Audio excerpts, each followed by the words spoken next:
In the fall of 1729, Lei Jinyu, the second generation of the Yangshi Lei family, passed away. Regrettably, no one in the family had inherited his exceptional skills. Like many artisans whose unique talents flourished and then faded into history, he was gradually forgotten.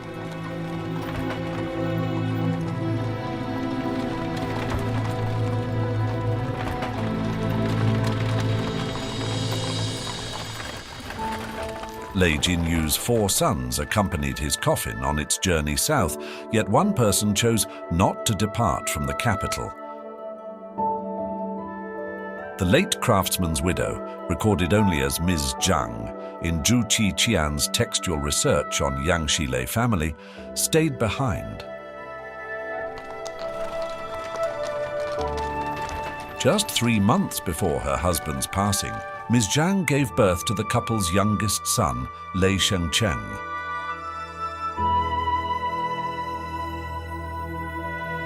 According to genealogy records for the Lei family, Lei Jinyu's 4 eldest sons pursued careers unrelated to the construction of royal projects.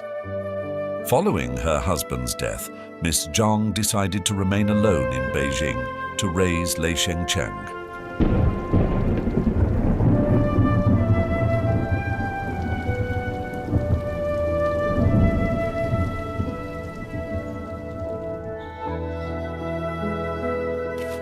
A few months after Lei Jinyu's funeral, his 4 grown-up sons returned to Beijing and divided his assets among separate residences. The industrious Lei Fada and Lei Jinyu had amassed considerable wealth in the capital.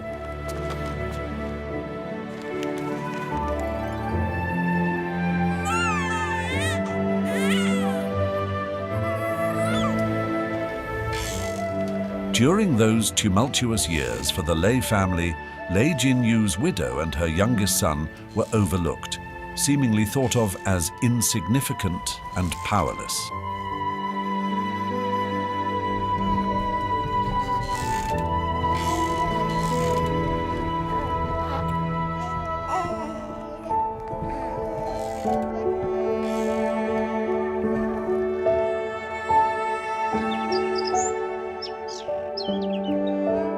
Now, without Lei Jinyu, no one in the Lei family possessed the skills necessary for royal projects.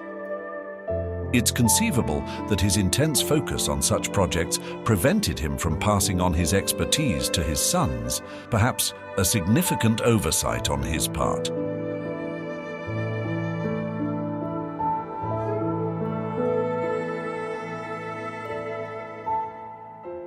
实际上，就是样式房这个工作还是非常的辛苦的。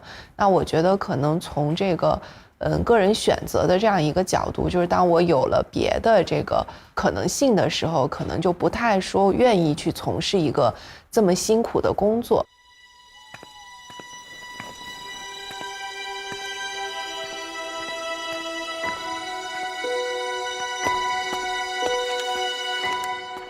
Did the Lei family forsake the prestige of being royal architects?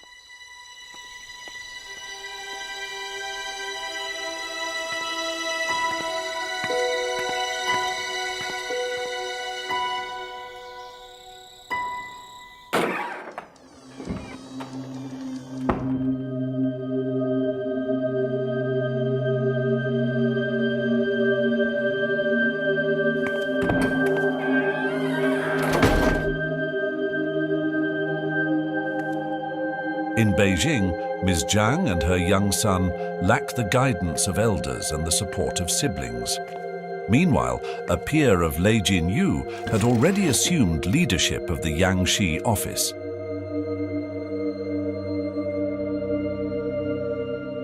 是一个普遍的一个误解，会认为就是样式类家族是一个世袭的一个家族，但实际上从他们家族本身的整个发展过程来看，并不存在着世袭这么一说，所以它一直是其实存在着一个激烈的竞争。雷家其实它也不是一直都是样式房的长安，曾经也有过这个中断，那实际上中断的这个时间就会有别的人、别的家族，然后来承担这个样式房长案的这样一个工作。The identity of Lei Jinyu's successor as head of the Yangshi office, which oversaw construction of Yuanming Yuan, or the Old Summer Palace, is unknown. Nevertheless, guided by Emperor Yongzheng, the imperial resort gradually took shape. At the time, the Old Summer Palace featured hills rising from the northwest and water flowing to the southeast, mirroring the topography of China. The core palace area lay at the southern end. Mounds and water in the front lake separated the royal living quarters from the palace area. In the back lake, 9 artificial islands of varying shapes and sizes symbolized the 9 territories of the Qing Dynasty, with the largest serving as the emperor's private residence. Emperor Yongzheng also commissioned the creation of Fuhai, an artificial lake covering 344,000 square meters to the east of the garden, replicating the East China Sea. This authoritarian ruler devoted himself to transforming the Old Summer Palace into a microcosm of his realm, where the supremacy of imperial power was evident at every turn. He effectively etched his vision for an ideal state into the grand design of the Old Summer Palace.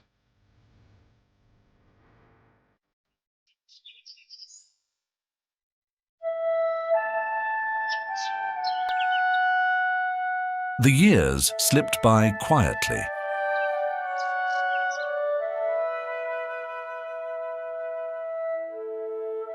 In Zhu Qiqian's textual research on Yangshi Lei family, an anecdote orally passed down by Lei family descendants reveals a surprising turn during these uneventful years. One day, Ms. Zhang made an astonishing move to enter the Ministry of Constructions with her young son in her arms. 这一段故事也是朱启贤先生最早在样式雷考中间记录下来的，然后也明确指出了这是来自于一段口述历史，应该是他在去追访这个雷氏后人的时候采集到的这么一段这个小故事。Ms. Zhang visited the ministry to advocate passionately on behalf of her late husband, detailing his dedication to royal projects. She requested that her son, Lei Shengcheng, be considered eligible to lead the Yangshi office when he matured, a daring proposal. The story goes that her efforts actually bore fruit. She was assured that if her son demonstrated exceptional skills in the future, he could undergo assessments and inherit Lei Jinyu's position.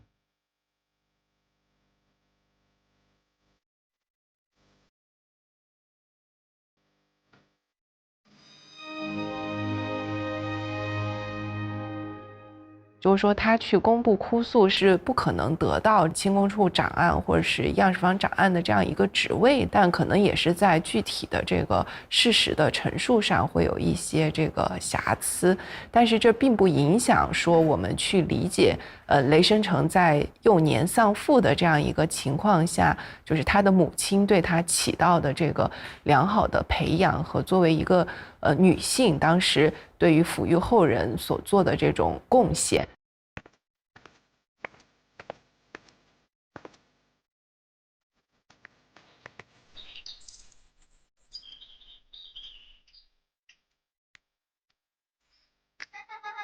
This anecdote from textual research on Yangshi Lei family shows Ms. Zhang as a steadfast mother. Amid hardships and uncertainties, she sought to preserve the craftsmanship of the Yangshi Lei.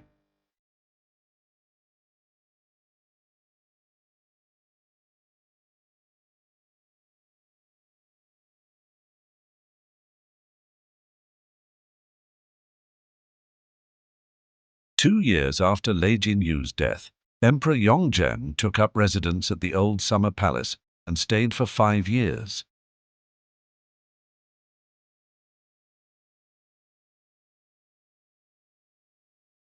因为就是中国古代的时候其实是一个农业社会立国嘛，农业立国，所以历代的这个帝王都非常的看重这个农事工作。那么到雍正自己也是，雍正在继位之前，把自己和福晋的形象绘制了一套根织图把自己化作的农夫那个福晋化成了这个农妇在田间劳作。那么同时呢，就是雍正这个人就是非常有意思，就是很多奇趣妙想，所以呢，他可能也做了一个创意，就把这个汉字的田字设计成了一个建筑一个田字形的一个建筑。Aided by the Yangshi Lei archives, modern archaeological technology has helped reveal this Tian-shaped building, appearing as a large square divided in 4 equal squares. At an archaeological excavation site in the old summer palace, workers are diligently clearing the surface of the ruins. Despite the absence of the above-ground structure, various sized stone slabs are gradually emerging.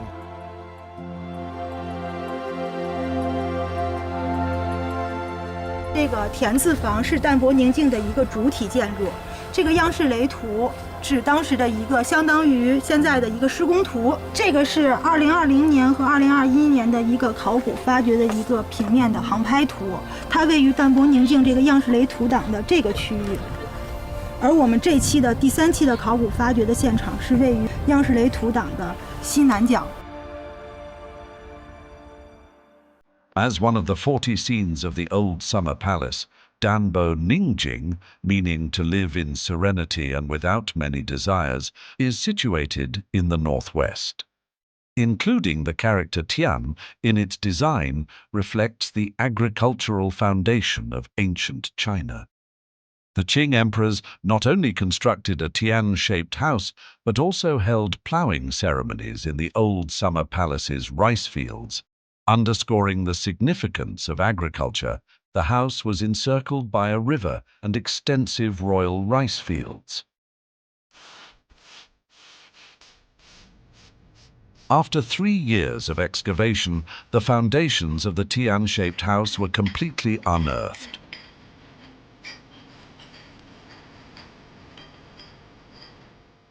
The structure comprised 33 rooms with a central cross-shaped layout.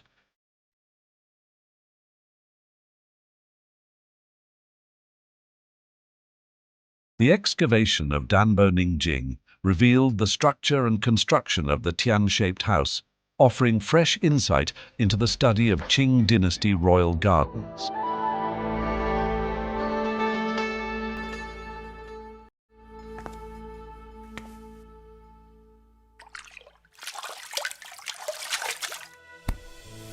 As the old summer palace evolved, Lei Cheng also matured under the devoted care of his mother.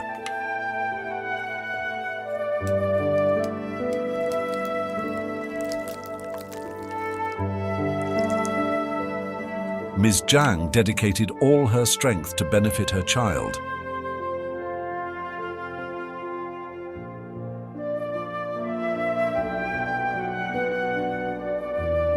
Following the division of the Lei family's assets, historical records offer no insight into how Ms. Zhang managed in daily life. However, in later years, her descendants used the poignant expression "enduring meager circumstances" in her tombstone epitaph, emphasizing the challenges and financial hardships that defined her life after Lei Jinyu's death. 雷金玉逝世了之后，就这个寡母非常年轻，然后这个孩子又非常的幼小，也许可能他的4个哥哥年长，可能获得了更多的这个遗产。再一个也是因为寡母和幼子，可能他们并没有稳定的一个收入来源，在当时的这个社会情况下，他可能就会过得比较的清贫。 The accolades bestowed on Lei Jinyu during his lifetime did not seem to translate into advantages during Lei Cheng's childhood.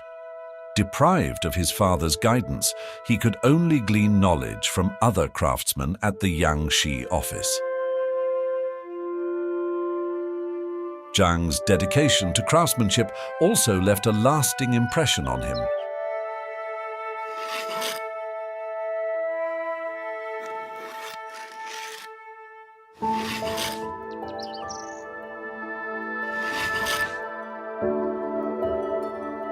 Over time, Ms. Zhang nurtured her son with great care despite life's challenges, urging him to pursue an education.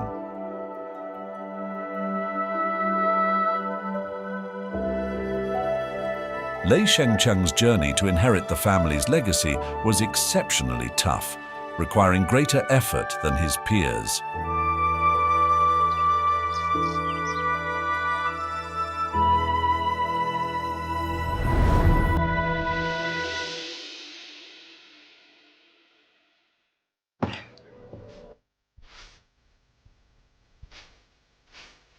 Overcoming relentless obstacles, Ms. Zhang raised her son with high expectations, consistently encouraging him to excel in his studies. This commitment was fueled by both a sense of duty and dreams of glory.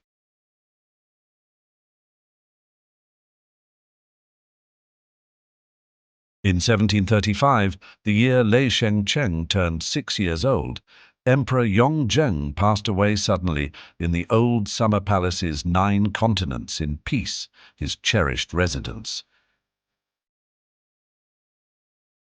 His successor, Emperor Qianlong, took equally immense pride in the construction of the old summer palace.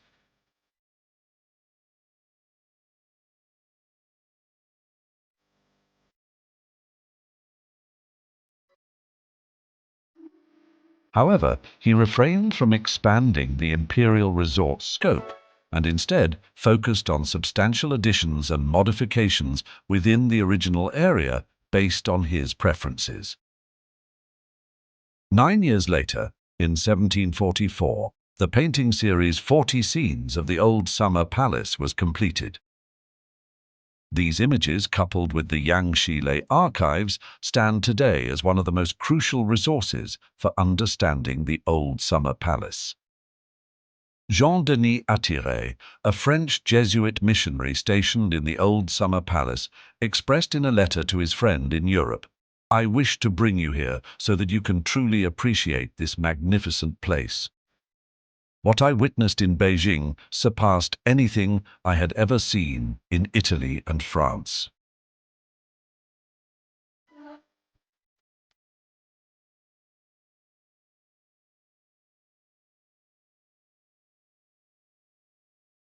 In 1745, a year after the completion of 40 scenes of the Old Summer Palace, Emperor Qianlong began construction of his residence east of the Old Summer Palace.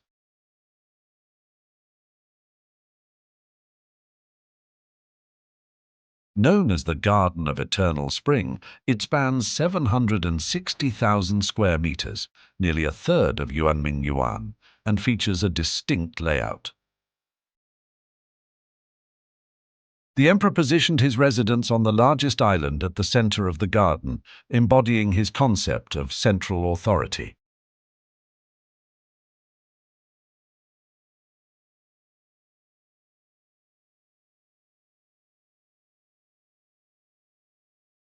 那长时间是非常纯粹的，就是乾隆皇帝当了皇帝之后，有一段时间才开始经营的，而且是平地开始经营的，没有任何的遗存的，或者说在哪个园子上改造的都不是，也可以简单认为它是一张白纸上重新勾画进行规划设计的。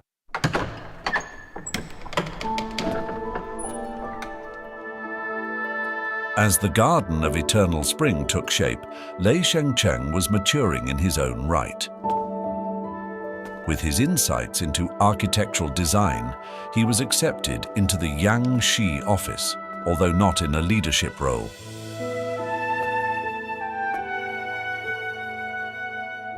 Despite his mother's encouragement to follow in his father's footsteps, the absence of his father required him to begin as a trainee, learning from fellow architects for an extended period before gaining the chance to participate in royal civil engineering projects.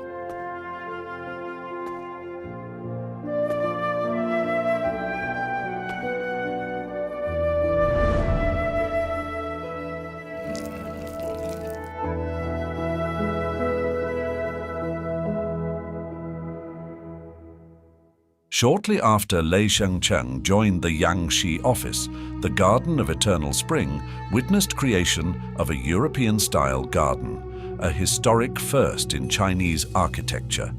These structures were the Western mansions located to the north.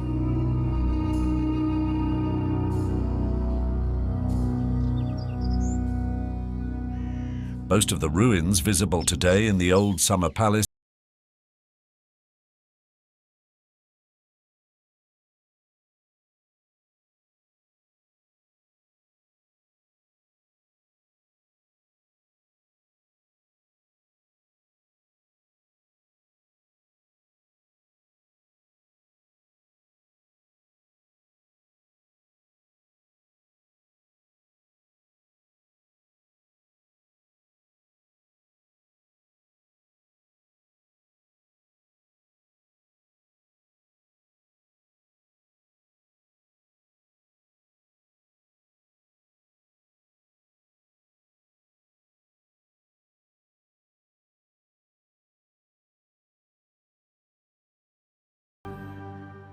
Within the Yangshi Lei archives housed at the National Library of China, there is a river map of Qing Garden drawn in the final years of Emperor Qianlong's reign.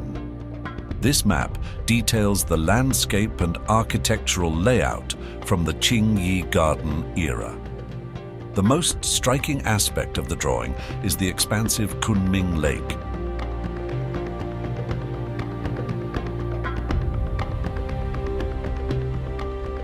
清朝到了康乾时代，尤其到了乾隆时期，社会经济发展，人口繁衍，这个出现了爆炸式的增长，京城的人口也是这样，所以就出现了京城用水不足的这样的一个问题。乾隆就决定对京郊的水系进行一次大规模的修整。 Emperor Qianlong directed the diversion of spring water from the Fragrant Hills and the Jade Spring Hill area into Kunming Lake.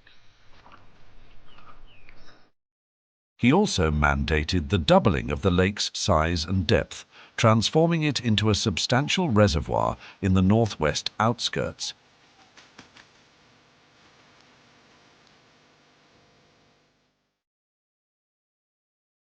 Beyond addressing Beijing's water conservancy issues, Emperor Qianlong had an additional motive for constructing Qing Garden: to commemorate his mother's birthday. Guided by a deep reverence for the traditional belief of filial piety as a virtue above all else, he thoughtfully chose this valuable land in western Beijing as a special gift for his mother's 60th birthday.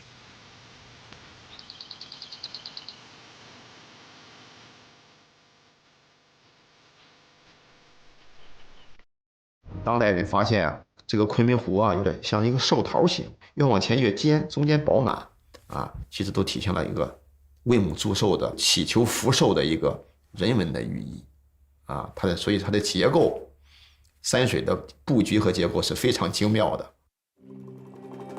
This Qing Garden site map, left by the Yangshi Lei, reveals that Kunming Lake is shaped like a longevity peach, a traditional Chinese pastry.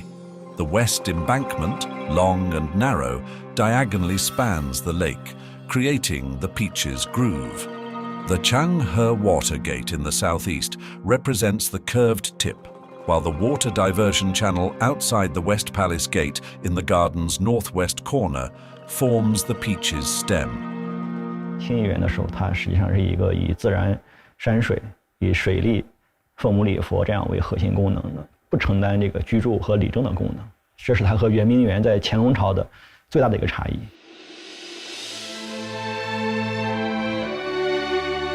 By this point, Lei Jinyu was resolute in carrying on his family's legacy. He studied diligently to master the skills of the Yangshi office.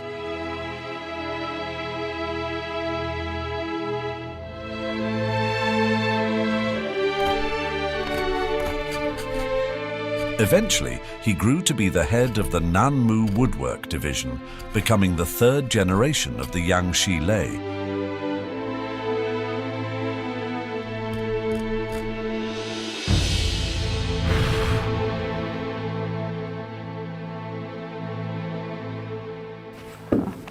这个 The most distinctive feature of the Lei family is Nanmu woodwork, namely hardwood furniture and decorations. 这一套是咱们馆里边唯一那个样式雷烫样的存片，买的时候都在咱们这儿。上面你看这个国立北平图书馆。 In the National Library of China's collection, various decorative elements with intricate forms and detailed carvings showcase diverse styles. Yangshi Lei's designers adeptly utilized these decorative components to craft a variety of composite spaces, resulting in interconnected and diversified interior spaces in buildings.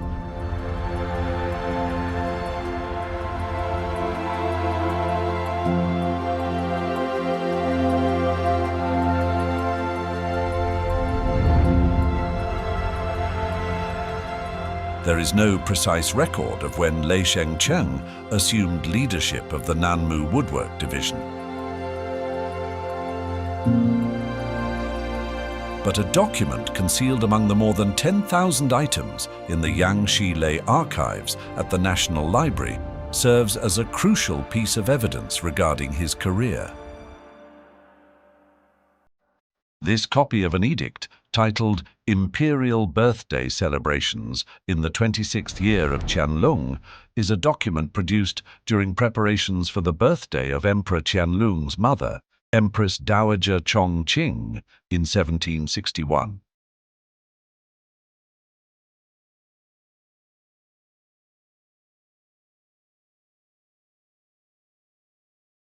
Numerous alterations to the written text are notable in this copy, particularly the title.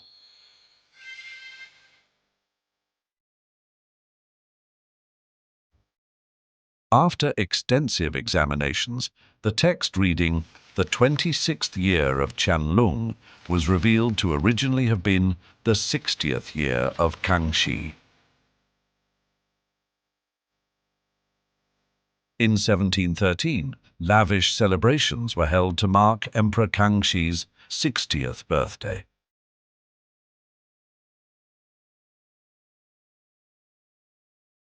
Activities were held in a line of colorful sheds spanning 10 kilometers from Shijimen to Changchun Garden. The mastermind behind this spectacle was Lei Jinyu, who then helmed the Imperial Construction Office. The likely reason for the alteration in the title of this copy was that nearly 50 years later, when Lei Jinyu undertook Empress Dowager Chongqing's birthday celebrations, he utilized his father's original copy to streamline the task.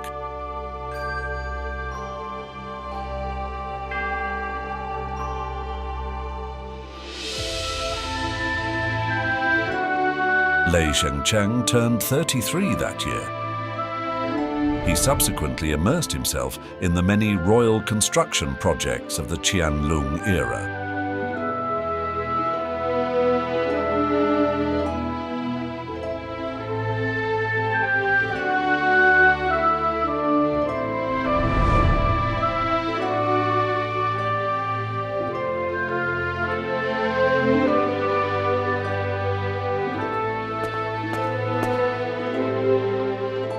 That year also marked the end of his mother's arduous journey. After this remarkable woman was able to witness her son's moment of glory.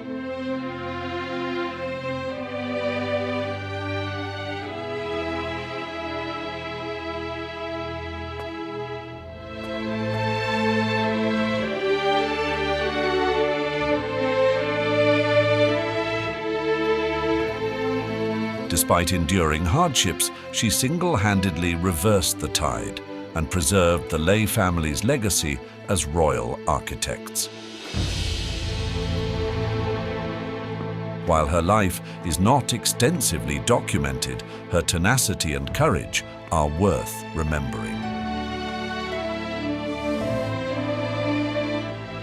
Over a century after Ms. Zhang's passing, her great-grandson Lei Jinyu erected a monument in her honor. The inscription expressed gratitude for her courage and persistence in reviving the Yangshi Lei, praising her lasting contributions to the family's history. By carrying on the family's mission, she crafted an extraordinary legend.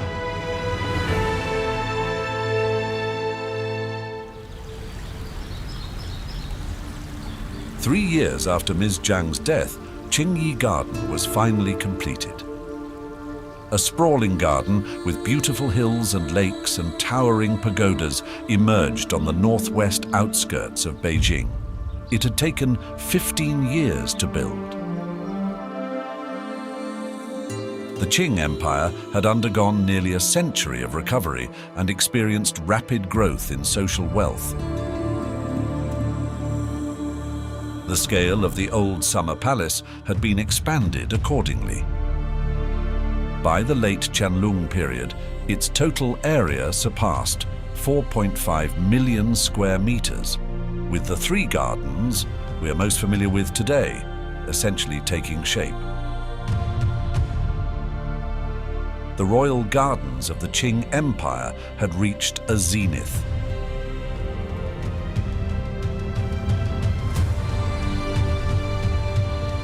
French writer Victor Hugo learned about the old summer palace through various channels. He described the garden as a kind of tremendous unknown masterpiece, glimpsed from a distance in a kind of twilight, like a silhouette of the civilization of Asia on the horizon of the civilization of Europe.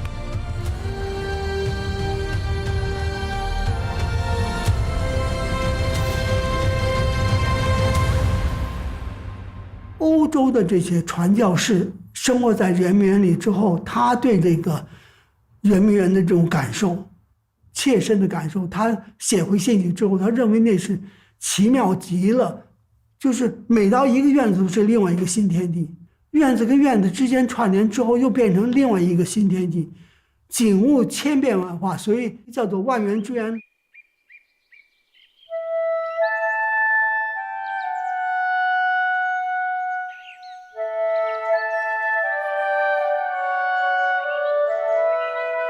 Lei Jinyu aged gracefully amid the unparalleled prosperity of royal construction projects. Now in his 60s, despite participating in various royal projects, he acknowledged that his skills and accomplishments had never rivaled those of his father.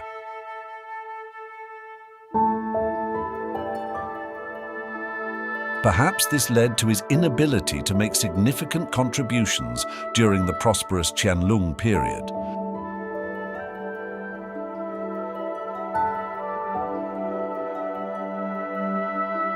他确实因为幼年丧父之后，来自于家族的这样一个支撑以及父亲的教育其实是缺失的，那有可能就会造成，就是虽然他很努力，但是可能就是在技术上并没有达到像他父亲那么顶尖的一个程度。 Lei Jinyu had 3 sons.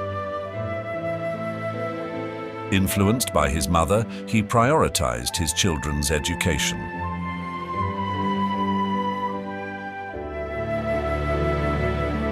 While he might have been grappling alone to sustain the family legacy, his sons flourished collectively.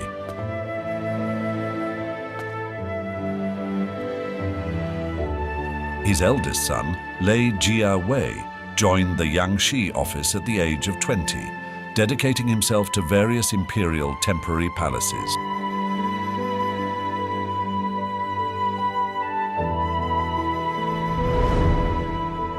Since the reign of Emperor Kangxi, inspecting the country was an important activity for the Qing rulers. During these tours, over 100 temporary palaces were built or renovated to meet the needs of an emperor's residence and the administration of national affairs. Today, the National Library of China retains a dozen plans for temporary palaces on Mount Wutai. After many wars, floods, and fires, most of the main structures from that era have vanished.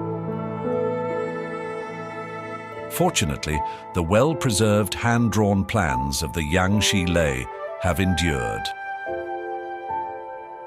那这一套图纸有新建的行宫，也有在原来的行宫的基础上做的一个扩建和装修，绝大多数是一个画的非常详细的一个室内装修的这个图。只要是皇帝有可能去到的地方，它那个室内的这个格局都是用红颜色的笔画的非常好。这套行宫的图会在雷家，那就说明他们也参与到这个工程里面去了。Lei Shengcheng's third son, Lei Jinyu, excelled in Nanmu woodwork, a trademark of the Lei family. He went on to oversee the interior decorations of royal buildings, along with the procurement, production, and installation of wood materials. Yet it was Lei Shengcheng's second son, Lei Jinyu, who achieved the highest acclaim. By demonstrating exceptional skill, he earned the position of head of the Yangshi office of the old summer palace.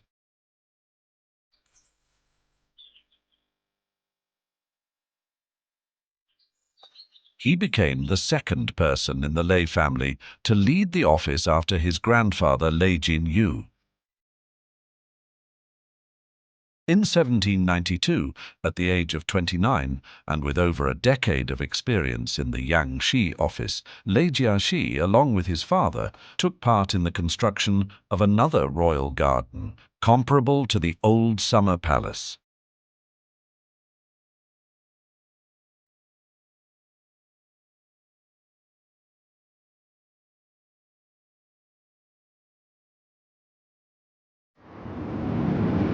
To strengthen national unity, Emperor Kangxi began an annual journey from Beijing in 1677, passing through Gubeikou or Shifengkou to inspect the region north of the Great Wall.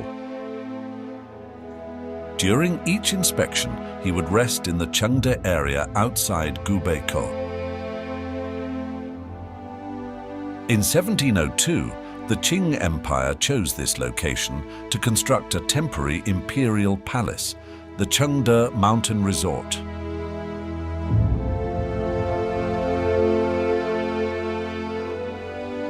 我们从清代的清宫档案中发现大量描写了当时样式房在设计和管理施工山庄过程中的一些描述可以证明当时在建造和扩建避暑山庄的时候会有大量样式房的人员参与。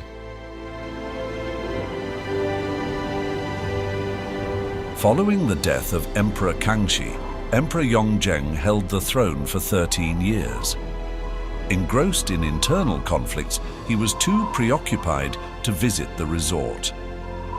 As a result, this ambitious project came to a standstill. When Emperor Qianlong ascended to the throne, construction of the Chengde Mountain Resort resumed, although its layout had already been finalized.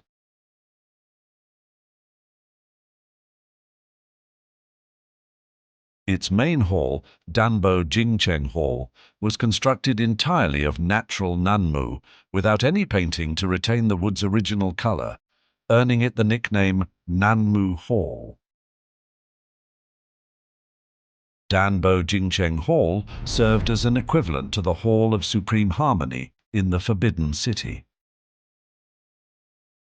Emperor Qianlong had a great affinity for this refreshing highland garden and often spent half the year here managing government affairs. This meant the mountain resort evolved into another political center of the Qing Empire.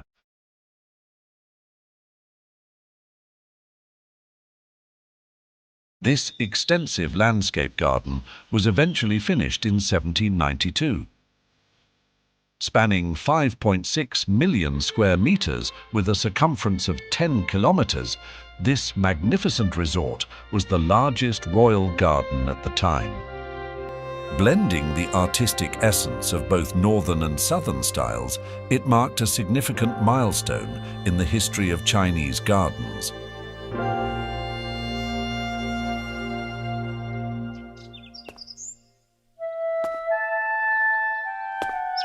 In the summer of 1792, after work on the resort had been finished, Emperor Qianlong began formulating royal construction plans for the capital.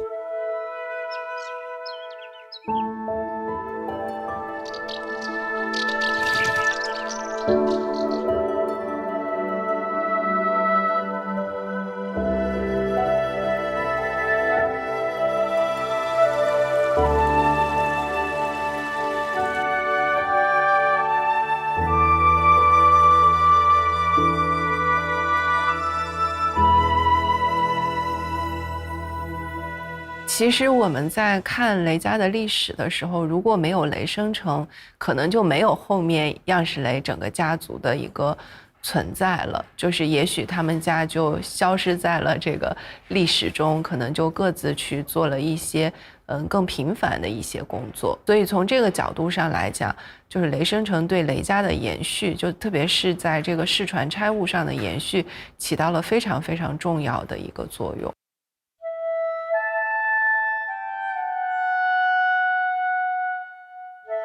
As he was only a baby at the time of his father's death, Lei Shengcheng grew up in impoverished circumstances, raised by a widowed mother amid great hardships.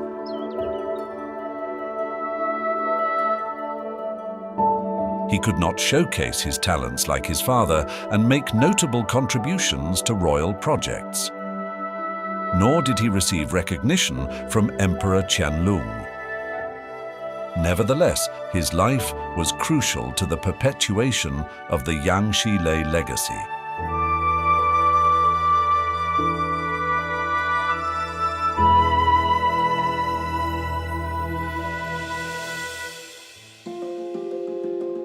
In 1796, Emperor Qianlong's 60-year reign came to an end with the succession of 36-year-old Emperor Jia Qing. 2 years later, Emperor Qianlong, following tradition, chose the site for the future tomb of Emperor Jia Qing. This was to be the Changling Mausoleum of the Western Qing tombs at the eastern foothills of the Taihang Mountains. He appointed He Shen as Minister of Construction and asked Lei Jiaxi to lead the design and guide construction.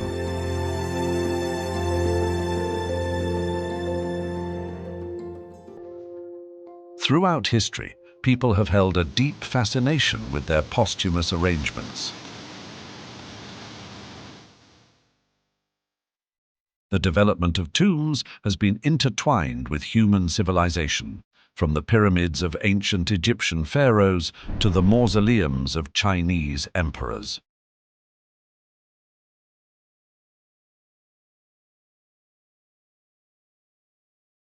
Ancient rulers cared equally about life and death.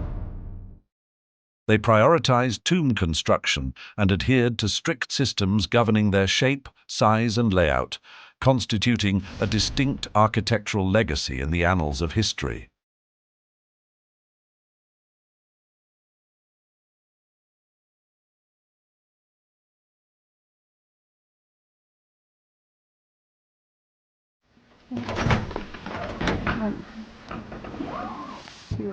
The album on the Western Qing tombs, published by the National Library of China, features the sole full plan of Changling Mausoleum.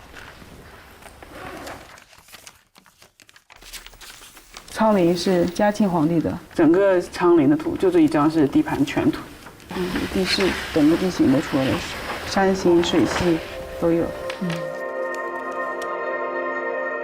Changling was the first imperial mausoleum constructed by the Lei family. Building it became a pivotal moment in Yangshi Lei's destiny.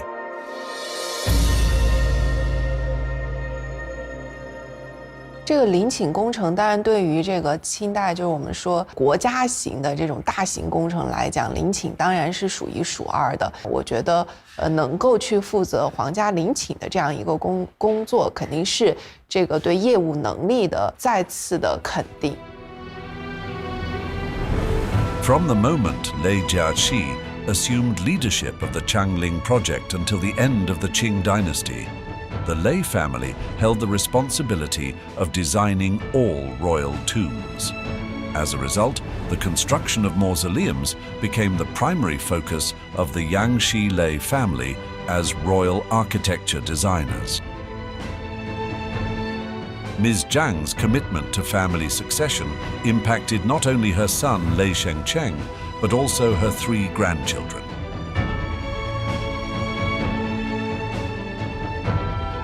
The 3 Lei brothers collaborated on royal projects to restore their family's reputation.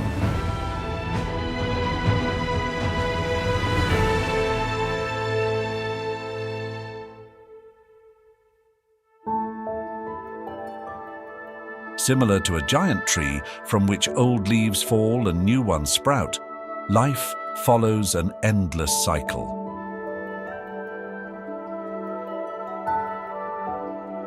Journeying on a long, winding road with hard work and unyielding perseverance, the descendants of Yangshi Lei discovered their own methods to commemorate bygone days and ancestors.